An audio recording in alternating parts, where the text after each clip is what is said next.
something up. On Mars. Mm-hmm. Now you're still a psychic when Sure. you say, okay.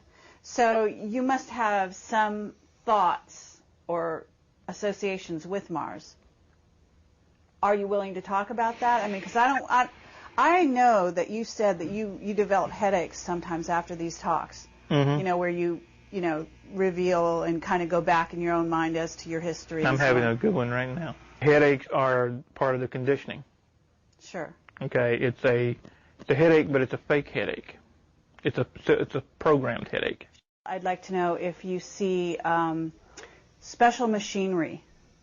Yes, Okay. it's underground. Uh-huh. And have you seen any certain kind of beings there? Yes, they're in stasis. It's like a kind of artificially induced hibernation. Thank you. And is that, it's not humans that are in that state? No. It's the beings. And they're very tall. They have long features. Do they look like the Egyptian Quite a believers? bit. Okay. Quite a bit. Talk a lot about anger in the recent interview that I saw that you've got, I guess, on your site. Yeah. And can you tell us a little about that? Can you describe the anger, how you deal with it? There was, at one time, it was pure rage. When these memories came back, and when I sat down and I started putting together all the things that, starting at 6 years old, all the things that was done to me, things that I was forced to do, etc. It was pure rage. You know, my first impulse was to go to D.C. and just go nuts, okay? Well, as the old saying goes, I'm crazy but not stupid, okay? And as a fighter, I was trained, channel your anger. Don't let your anger channel you. Mm-hmm. And that's what I started doing. So I took, instead of just being so mad I can't do anything, I turned that anger to being so mad I want to do something. And I've stayed that way. So is that why you started writing books? No, actually I started writing as just kind of my own therapy, just to get it out. Mm-hmm. And I had never written anything. And somebody read some of it and said, this is pretty good, you need to keep it up. And so I did. And now you've got a book coming out, isn't that right? Yeah. Deadly Awakening. It's about everything we've talked about here, plus all the side streets that we don't have time to go up. It's supposedly going to be turned into a movie. Okay, that totally caught me off guard. So. Well, that's wonderful. You know, that's very exciting. In terms of telling your story to a wider audience, what would you like to result from that? I would like to see enough people wake up to march on Washington and say these projects stop, and hold the people accountable. Okay, there's not going to be class action lawsuits. There's not going to be prosecution. That's fine. You know, I got over that years ago. Everybody else involved needs to get over that. Just hold them accountable and stop it. Okay? Do you think this is still continuing this day? Yeah, absolutely I do. Do you have any information about in what form these projects are continuing? I remember think you said that in the 60s there were 1,000 kids, of which there were there are only 60 left. In 1966, there was supposed to have been 1,000 that were taken worldwide that was in my group, as it were. There's only about 20 of us left now.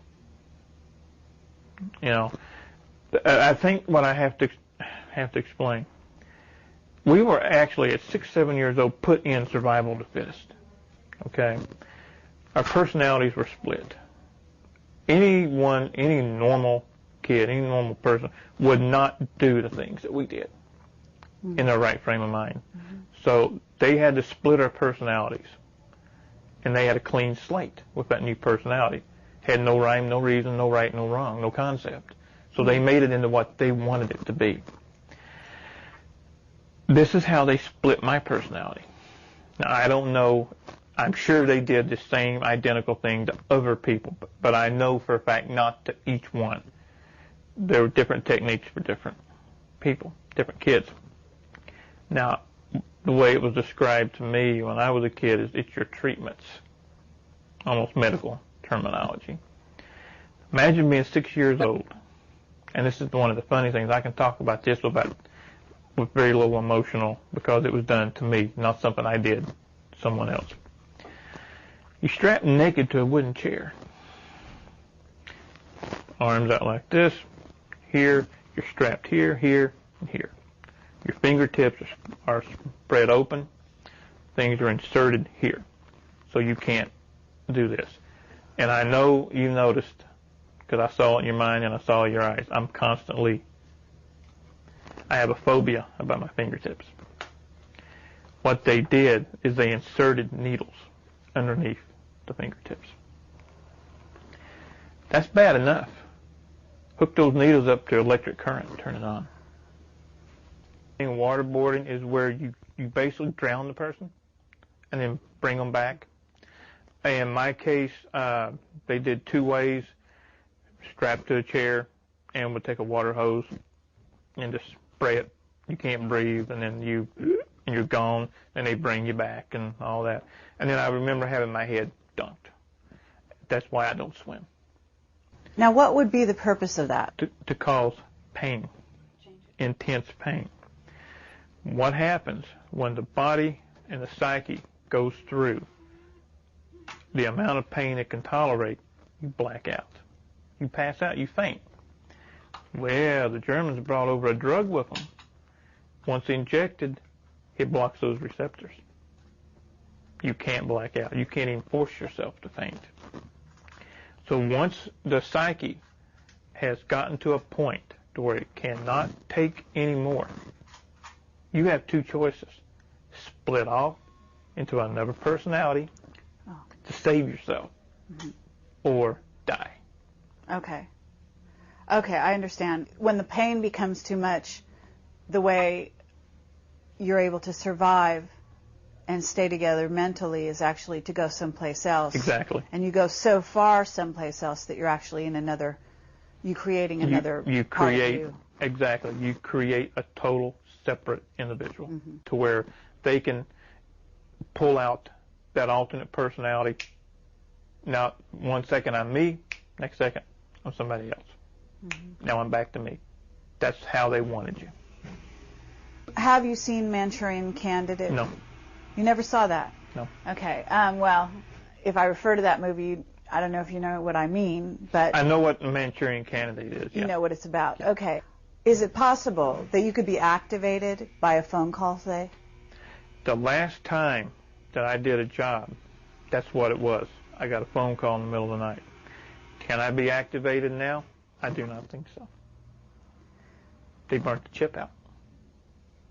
Okay. Do you think it's a tone? Do you think it's words? I mean, do you have any idea what it is? I think it's a combination, and I think it's more than one. There's, in order to open a combination safe, you've got to have a combination, which is more than one number. So I think what they did, they set up, you have to have a system of checks, balances, and fail-safes, to where if you're watching TV and all of a sudden you hear the correct word or whatever, you freak out, kill everybody. Then you would start seeing this happening everywhere. There has to be a fail-safe to keep that from happening.